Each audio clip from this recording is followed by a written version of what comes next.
Olivia Jane. How are you? I'm good. How are you? Good. Sorry about the confusion there. Totally thought I'd sent you that link. So No sorry. worries. No worries.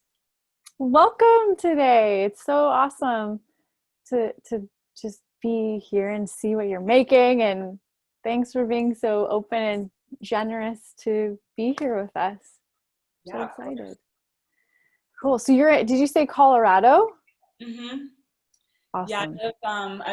I was living in New Orleans, and during the beginning of the pandemic, I had the option to get out of the city and come out here to the countryside. So I took that opportunity and have been kind of bunkered down here, very isolated. But also it's been quite a treat for me just to have this kind of cocoon to transform in out here. Hmm. How nice. Awesome. So I wanted to, let's see, I'm I'm trying to get used to the new Zoom, the way this works, but it should be able to like jump between whoever's talking, but I'm not sure it will do that. So I'll do my best to spotlight whoever's talking, okay? So the flow of how I want to proceed is to you and I just get into a conversation. I've got some questions for you, and then we'll open it up. So we'll talk for about 20 minutes or so, as much as we can, and then open it up for some questions and answers with you. Does that sound good? Yeah. Cool. And then if there's anything extra you want to share, I know you have something special to offer at the end, so we can add that in too. Sound good? Yeah. Okay, great. Awesome. So I am really interested in like your background as an artist and when you fully like came into your own as an artist. And can you tell us a little bit about your background? Sure. Okay. It's definitely been a never-ending process. Um, Yeah. I can say that I started painting when I was 16. I kind of I was a bit of a troubled kid and had got kicked out of a high school and was failing out of my second high school and ended up in a kind of in an alternative school where the general painting class was oil paints. So I actually never learned how to paint with acrylics, although I have learned since with doing murals. But I just kind of dove right in and loved painting so much from the start. So much that I ended up going to college and I did study painting at a liberal arts school. And during that time, I feel like I got to dabble in so many different kinds of art. I was doing film photography and ceramics and drawing, but not really learning that much about painting. And all of that came about 5 years ago. I reached out to a friend that I'd known since I was 18, who's an amazing painter. His name is Jack Schur. And I asked him if he could just give me some pointers. And that kind of began this beautiful friendship, mentorship, where I would just go and paint with him. And as we would paint, he would just kind of point out different materials and be like, oh, have you tried this as a medium before? Or have you considered this kind of glazing before? And it blew my mind, all of the very kind of basic knowledge that he was sharing with me that somehow I didn't learn in school. And it allowed me to really, I had previously kind of given up on the idea of being an artist and came back to it. And all of a sudden, the visions in my imagination seemed like I would be able to paint them for the first time. So really the last 5 years has been pretty much my entire body of work has happened in the last 5 years. I started calling myself an artist only about 3 years ago, and that Mm, was a big move too.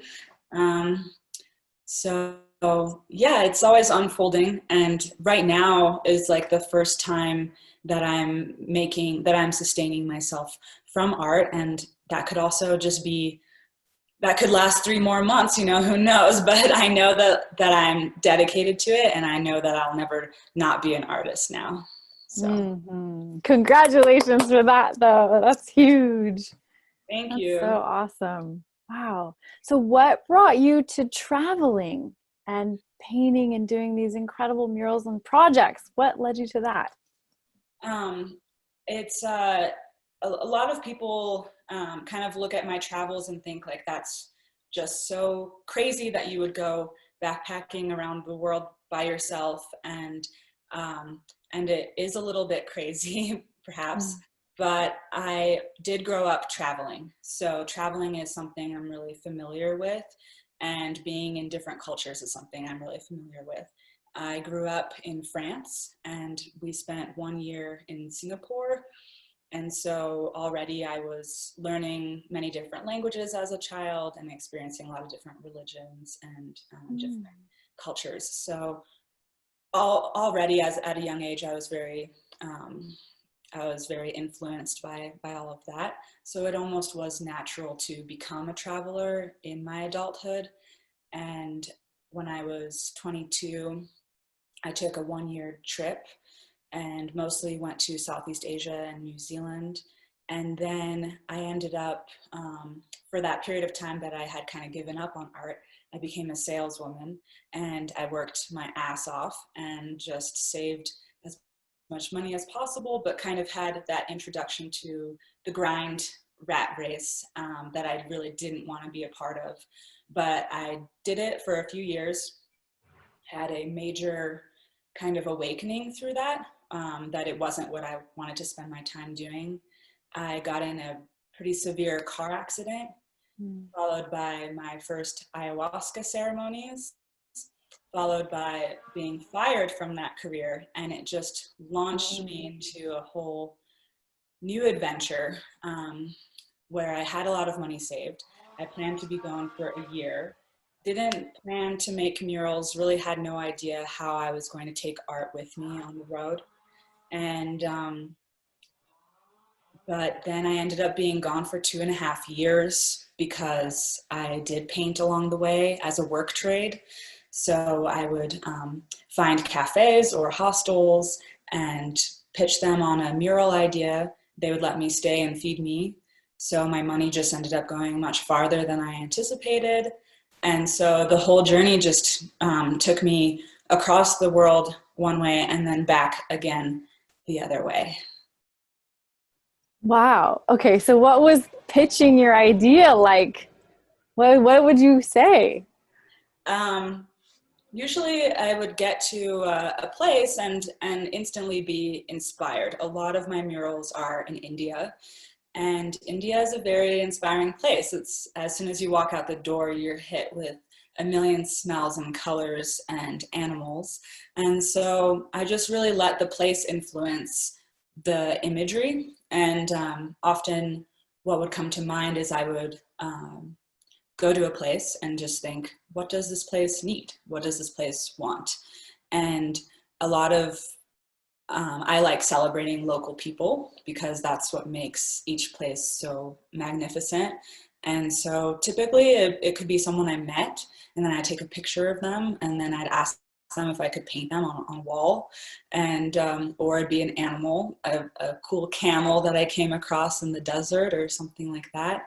And then I would just draw a picture and see if they would be down to let me paint it. And luckily, there already is so much trade economy in India, so it was really familiar for people to offer a place to sleep and really good food in exchange for my time. That's so interesting and really cool. What about supplies? Did you bring supplies with you, or did they have them there? I traveled with a big bag full of brushes. And besides that, I would just get house paints along the way. So I was always able to find some acrylic, like latex outdoor white paint. And then I would use small tubes of stain, which I could also typically buy at a hardware store along the way. So a lot of the murals I did were kind of in grayscale with touches of color. That was the easiest way to go about that. Very, very cool. I'm on mute because the trash people just came by, so it's really noisy here. Of course, perfect timing. So when you were in India or anywhere on your journeys, were there any kind of like spiritual activations or things that were happening at those times too for you that were kind of nudging you in different directions? And how was your intuition working with your art in that way? Yeah, some really incredible things happened on the journey. As they always do when you put yourself out there, things just happen. And for example, I was in Varanasi, which is a very holy city in India. It's where a lot of the cremations happen. And so it's a very intense place. And as you're walking down the Ganga, down the Ganges, the holy river, you are a witness and you're participating in a lot of these ceremonies that are happening just in the open air. And some people just go after work just to watch, just to have that experience of contemplating their own mortality. And it was really profound. And so as I'm walking, I meet some guy on the street and we sit and have a chai together. And I tell him, this was the big change of calling myself an artist. That opened a lot of windows and doors because I told him I'm an artist, I'm a painter. And he said, oh, I know a Baba who really needs paintings in his dwelling. Why don't you come by this afternoon and meet him? And I was like, okay, got nothing to lose. And so I ended up spending about 9 days with this Baba in his temple and painting the walls of his temple with different yantras that he wanted. And it was just an incredible experience because I was painting on these walls, and meanwhile behind me there's all these people exiting the world, and also children, and there's just the whole cycle of life was happening. And it was so intense that sometimes the wall was just shaking, and as you're painting, the ash is like going into the paint and into your eyes, and you're crying, and it's like a whole sensory experience. And I loved painting there so much, I ended up going back the following year and had the opportunity to paint inside of a temple, inside of a Hindu temple, right on the right at the Ghats where the cremations are happening. So it was an immense honor to do that. That is amazing. Do you have visions of what you want to do next? Can you tell us about that? Actually, I'm up to some exciting things soon. So as much as I am a traveler and I love traveling so much, it's a lot of energy that's just going out all the time. And so I came back to the States about 14 months ago, and it's been a major transition. I mean, even besides the entire pandemic, I moved back in with my family for a while because I came home with $19. So I was like, family, please help me, and luckily they did. But yeah, so many transitions, trying to make it work in New Orleans, then coming back to Colorado. I'm actually moving in with one of my other mentors, Amanda Sage. And so I'm going to be doing an artist residency with her on her property, her partner's property in town here. They have a big kind of vision for an intentional community, and there's going to be a lot going on there. So I'm going to just jump in and kind of settle down for a while. And I know that I'll be able to create a lot more work. And so kind of what my next vision is, since I came back from traveling, I've been extremely passionate about lessening my waste and being more conscious of my plastic use and consumption in general. I've been growing a garden out here and mostly living off the land for the summer, which has been great. And so I really want to start making art that can function as my upcycling in a way, that I can take some of the things that would otherwise be thrown away and turn them into art. And so I'm hoping that my paintings will become a little more three-dimensional in the future. And that's something I'm looking forward to. That's really cool.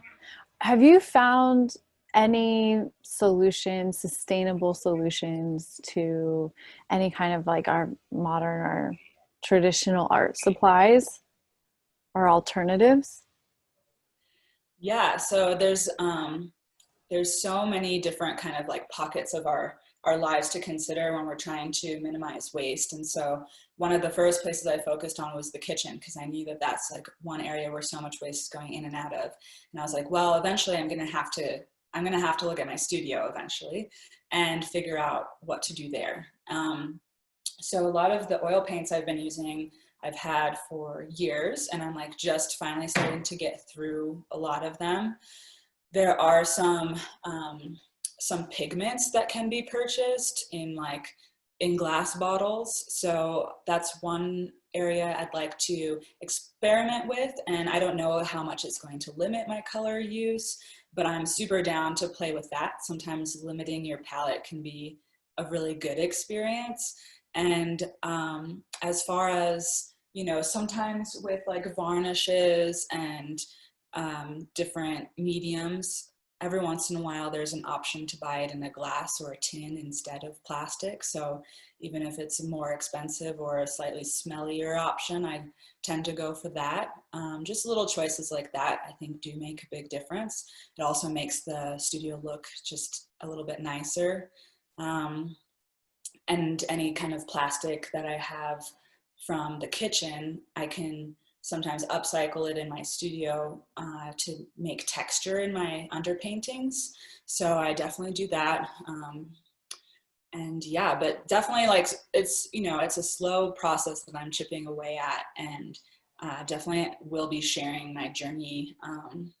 I've been wanting to make like a proper channel on YouTube and just kind of going through a lot of the things I've been learning about de-plasticking my kitchen and my bathroom and also the studio. So I haven't tried the pigment paints yet, but I think it's, you know, it just takes a few more minutes of prep time to get all your colors ready. And other than that, I mean, with oil paints, your paints are staying wet for a long time anyway. So I'd be happy to spend those extra minutes mixing it up. Yeah. What can you go back to what you were saying about upcycling things from the kitchen and using them as texture? What do you mean by that? What does Yeah. that look like? So I don't have any examples with me right now, but so when, let's say you end up with like, you went to the farmer's market and you ended up with like a really big plastic bag of greens. And you already have plenty of plastic bags in your fridge and you don't really need to reuse it there. Then what I would do, and sometimes I do this with acrylic paint, just to make texture on the base layer of the painting, I splatter a lot of wet paint onto the canvas to get it totally covered. And then while it's still wet, you scrunch the plastic down onto it and start kind of sponging it and then twisting it. And, you know, you can get all these different textures with the plastic. And then when you remove it, once you get something that you think looks cool and you can remove it, then either you have a really cool texture to play with, or you might see something in that pattern that ends up provoking the entire next painting. If you're not starting something with a really like crisp vision from the start, that can be a fun way just to kind of get into the flow of painting without having a vision to start with. That was, yeah, really cool. I was thinking like using like banana peels or something. I guess you could use these as different textures, but actually I was like, would you grind down the like plant waste and put it in your paintings, or that would make your paintings moldy. You know, I make them pretty stinky, and I have yeah. a good compost pile out here. That's Which good. is like, the food feeds me, and then it's feeding all these little critters that are Yeah. bunkering up for a big winter. So Yeah. Oh, that's so cool. You have all that accessible to you right now. So yeah, neat. yeah, it's Awesome. a big change from living out of a backpack and being able to garden again. And there's so many benefits to staying still, and so many benefits to traveling. So I just think Mm-hmm. if there's a right time and place to take the opportunity. Mm-hmm. Can you talk about what it's like living off your work, your art, and putting it out there in a way? How are you doing that so you can have that energetic exchange to support your purpose? Yeah, this is something I interviewed every everyone I know that is a full-time artist. I just would grab them and be like, how? What are you doing? And what's the recipe? How do I make this work? Because it kind of felt like for 5 years that I was just painting all the time, and, no one would even see the paintings at first. A lot of my friends didn't even know I was a painter. I, just wanted to keep them to myself at first until I thought they were good enough, and then I wanted to share, and of course wanted to make a full-time living, but didn't want to sacrifice my authenticity, and also didn't want to, it became clear after interviewing so many people that there were so many different ways to do it, that there wasn't going to be one way of doing it, and that, and therefore I didn't want to spend my whole life on social media trying to make it happen. So I don't like spending very much time on the internet or on technology in general. So I wanted to make it work in a way that works for me, that I wouldn't get burned out, or, being on social media is actually like, sometimes it's good for me and sometimes it's not. I can find myself just really comparing myself to other artists, and it's not healthy. And I think if you're in a habit of doing that, it's good to just recognize when you need to pull away. So I was like, okay, well, how can I sell things without advertising for it? And what ended up happening is that I took a huge hit in terms of selling prints through my website, which has been like very silent and just like, here and there getting sales. By no means, like, I've not been hustling it whatsoever. And I've been selling just original paintings. And that's been happening with friends reaching out, and they're finally ready for a piece. They want a commission. And I love that. For me, that's a recipe that works because I love making art, and I don't love just feeling like I'm trying to sell things to people. And the people that are buying art from me are people that I met in my years of being a gypsy, a traveler, and a music lover. So it's kind of like all this time I spent being a little bit like renegade partier have come back in my favor, because all these people want to support me now, and they enjoy seeing my journey and the progress, and then want to have a piece of art themselves. So that's how it's working right now. And I just, I don't know what's going to happen in the future, but with this artist residency, it's like it's another work exchange. So once again, I don't have to spend like all of my money paying bills just to survive, and I can work, about 20 hours a week for them, and then work the rest of the time for myself. And that's kind of been my little niche, and how I made it work with traveling too, is finding ways to trade my time and my skills that I already have. Because when you're stuck in the rat race, or you have so many bills to pay, it doesn't allow you that freedom to just create. And that's been kind of one of many hardships and blessings of this COVID time is that for some people, you finally do have time to create. And so, yeah, just stay creative about ways that you can keep that going without sacrificing too much of your authenticity. Yeah, well said. Well said. Thank you. So, what are your views on how artists can really stand up and speak through their work about like being leaders in this new paradigm, this new earth world? How do you see us being important voices for these kinds of messages? Yeah, Does that make sense? yeah. There was a quote. I hope I say it right. It is, the job of the artist is to make the revolution irresistible. And I really liked that. We are in just an incredible time. And I think so much of the changes that many of us want to see, that we do imagine for the earth, they're on track, and they're happening.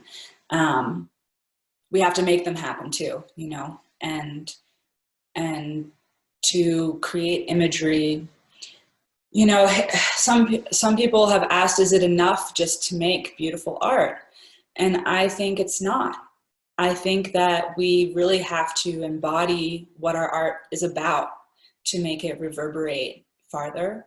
And that being said, it's more of a lifestyle, right? It's not just about the art. It's about who you are and how you stand and who you stand up for in the world. And so I think that while making the art, that is a healing process for myself. And the outcome of the healing process is something that's for someone else. And I love that exchange. It's easier for me to sell my work when I'm not, I'm attached to the process and not to the outcome, right? So by the time the painting is finished, I've had the transformation that I need, and then the finished painting will help someone else in the transitions that they need. And then the rest of the time, I have to talk my art, and I have to be it in the world, because I love just having like a whole week or 10 days when I know I can just be in the studio the whole time. And then there has to come a time when I go out back into the world and think, all right, what's happening out here? And where can I be a part of this bigger picture outside of the art and actually in a community? So that's another reason why I'm looking forward to actually moving here and being part of a pretty small community. This town only has 6,000 people in it. It's on average the coldest town in the continental USA. So that's why not a lot of people live here. I don't even like the cold, but doing it anyway. But it's an opportunity to actually get involved in a small community where you can make big changes, because you can go to town hall meetings and you can organize events. And even if they have to be distance events or lectures to bring community members together, all of these things can happen when more, you know, efficiently when you're in a smaller community. So even finding a small community in your big community and finding ways to take part in that. I think as artists and as an introvert myself, it's really easy for me to get into my little box of like, oh, I'm just a creator, but we are nothing without community. So you know, it's a challenge to myself as well, but to put yourself in community and see how you can change it. Yeah. Amazing. Thank you so much. Yeah. Those are all my questions, and you answered them amazingly. And I'm so grateful. Thank you. Yeah. Does anyone go ahead? Sorry. No, just thank you. I haven't haven't been interviewed that much, so I like, you know, it's fun. It's fun to see what comes out of my own mouth even. Yeah, I know what you mean. I know what you mean. When you're put on the spot, you're like, I didn't even know that was in there. Cool. Yeah. That's why I'm doing this. Yeah. Yeah. Well, you're a pro. You're a pro, and you're very inspiring. So thank you. Does anyone have any questions for her before we wrap up? I was just wondering about the, you know, what you mentioned about the scrunching of the plastic and making it spongy to get the textures going on your canvas as an underlayer. I was also wondering, because I'm living in the tropics right now, and with the coconut fiber, have you worked with that already, or didn't? Yes?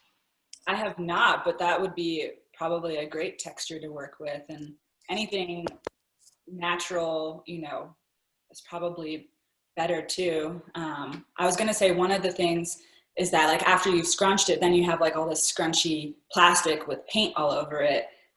And then what do you do with that? And so I've actually been keeping all those things in a box. And then, you know, the only thing I could really think of is making a paper mache sculpture with it, and also with my rubber gloves, because when I paint with some certain colors, I like to wear rubber gloves. And then I keep all of those, and then hoping to make like a sculpture out of it in the future, near future. And but for example, that would be cool. Yeah, it would. Making a sound pop up from your painting as well, that would be cool. Mm-hmm. Like your textures have this noise or this crunchy, or with wind you have, yeah, those ambient noises. And for example, you're painting the blue one behind you. Did you use pigments on that one? This one is all oils out of the tube. Because I'm still working with my collection of oil paints that I've had for a long time. But so the cool thing about this painting, actually, this is a commission, and it's based on someone else's painting, and his painting is actually behind this one. And the original painting burned in a house fire. Oh, wow. Ooh. Oh, wow. So it's all broken. Wow. But it was really cool painting, and it was done in the 80s. Mm-hmm. It's very 80s-esque. So I kind of brought it out of the 80s a little bit with some different colors and some rainbows. But yeah, I haven't, so the pigments is something that I've really just discovered is possible to do. And I've been seeing a few other artists posting about how they're using these pigments now. And so I haven't ordered my set yet, but it's because I'm still working through these. But I think once I run out of like my core colors, I'm just going to go ahead and like dive into that, because that's a good opportunity when you're like, oh, well, this is the only, this is the only pigment I have. Then you have to get used to a new material and start using it. So it's going to be a definite big switch, because I have been painting this way for so long. But yeah, I'm looking forward to it. You can also go back to the collection of the murals that you did in India with the black and the white with the touches of color. Yeah, actually, that is kind of where the thoughts started about the pigments, because when I was in Morocco, I was able to buy like saffron and different pigments, and then I did use those in my murals in India. And so, and when I mix them with the outdoor paint, then they become like outdoor resistant. So I used natural pigments for the whole second year of my paintings. Wow, that's very inspiring. Thank you. Yeah. I used the natural pigments in college. I used the pigments where you mix them, and I also used food scraps that you would mix with oil and that kind of stuff too. And it's interesting. It's a lot to get used to, but I love the way that it opens up the expanse. You know, like I feel like when we get paint sometimes, even though we can mix them, we still sort of limit ourselves to the palette that we've bought. And I feel like pigments, like, because you have to actually mix them and you have that sort of integration process of making the paint yourself, the sort of limitless possibilities that start to pop up, kind of like when you first start a first painting, you know, this like ideas start to flow and it opens up a really big expanse for you. I felt like painting was the same way. And I love the mixing of pigments too, because I feel like you can put intention into your paint. So that transformation process that you were talking about with the painting is similar to how I do things too. And that I feel like intensified my process because I poured so much more into the paint and saw it kind of come up on the paintings. Yeah, I love that. It's like the labor of love, just a little extra. Totally.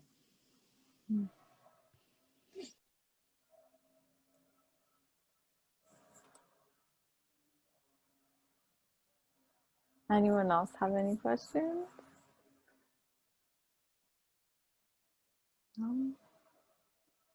I do. Hi. My question is, being someone who has traveled a lot as well, and I'm in a similar situation where it's like, oh, I'm getting used to, I'm like, for the next year at least, I'm going to be here. And, you know, it's a different experience and it's a different mindset. And finding the pros and cons in that, and it is what it is, and committing to that. But for your experiences when traveling, I was just wondering, like, how did you protect your energy with all that stimulation and all the people you were meeting and all the places? And how did you have any rituals to kind of stay grounded to your like true spirit and your true art that wanted to come forward? Yeah, so early on, so I loved India so much. I went on the early side of the trip. It was like the third or fourth country that I visited. And then I only was able to stay away for about 10 months and I went back for longer. And the first time that I was in India, I met a bunch of different kind of spiritual guides and astronomers, and they, you know, if you go to India, you will meet these characters, and I met three different guys, and they all gave me the same advice. So I decided to take it. They told me, wear black, wear eyeliner, and don't be so transparent. And I guess I had come off like almost too naive or like too sincere or something. And obviously I don't want to change that about who I am, but by wearing black and by covering my eyes with eyeliner, it was a way to build this wall between me and the rest of the world. And so I started doing that. I'm wearing all white today, but I usually wear black anyway. And I started wearing eyeliner and on like all around.